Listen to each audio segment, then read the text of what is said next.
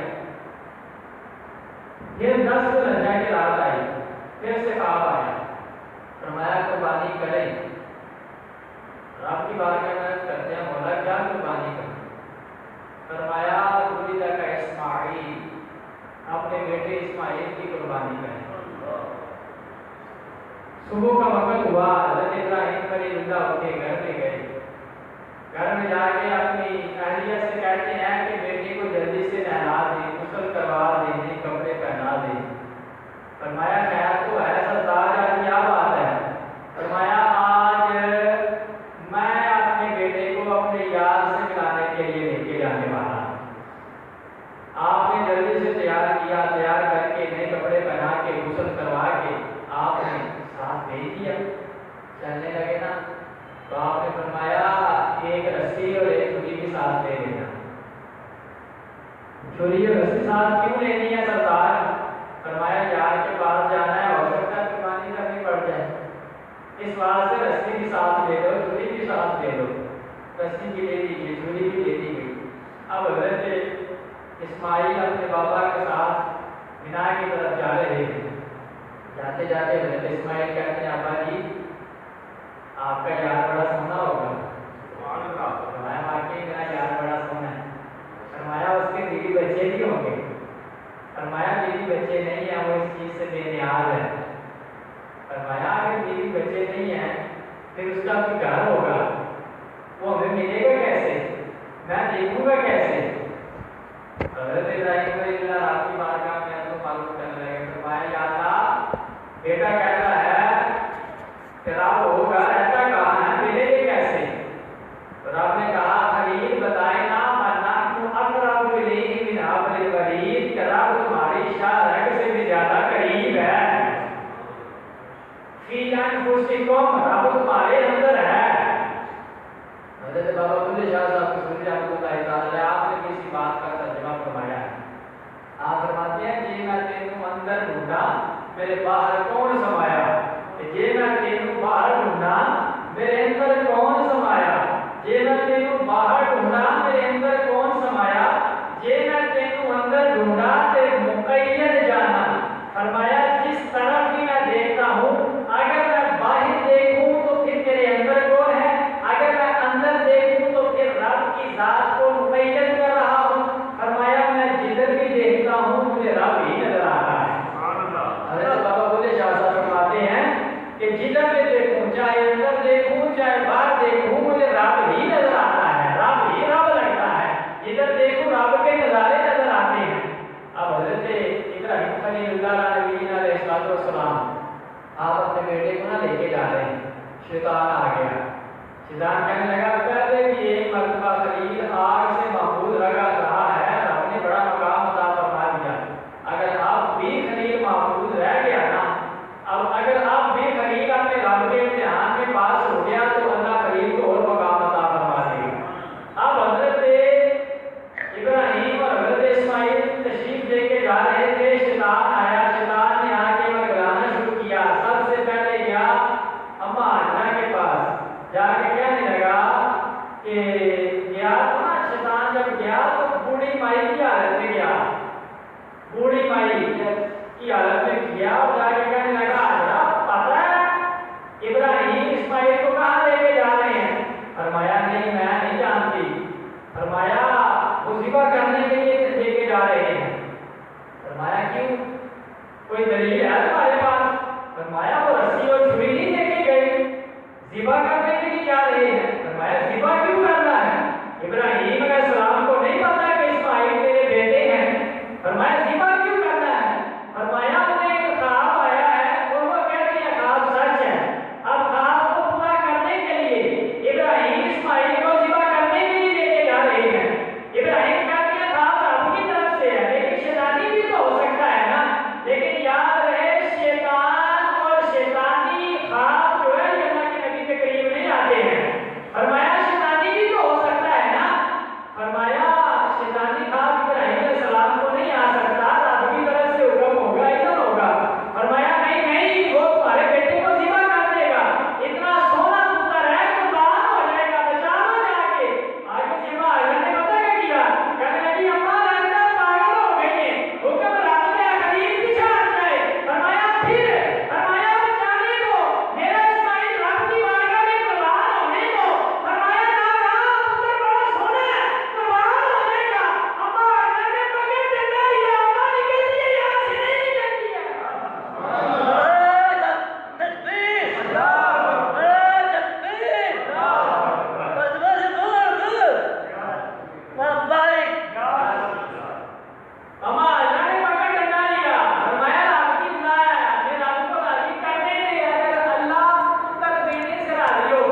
دولت دینے سے زیادہ راضی ہوتا ہے تو اس سے سستا سودا نہیں ہے۔ اگر تم اپنا بیٹے کو عالم دین بناؤ، حافظ قرآن بناؤ، قاری قرآن بناؤ، فقہ کا عالم بنا دو، علم دین کو آگے پھیلانے والا بنا دو، برکت کا ایک عالم بنا دو، اپنے محلے کو، اپنے گھر والوں کو، اپنے خاندان کو ایک عالم دین دے دو، یاد رکھو اسی کے صدقے اللہ تمہیں بھی رزق عطا فرماتا ہے۔ اگر پتر کو دین سکھانے سے رب راضی ہو جائے تو اس سے سستا سودا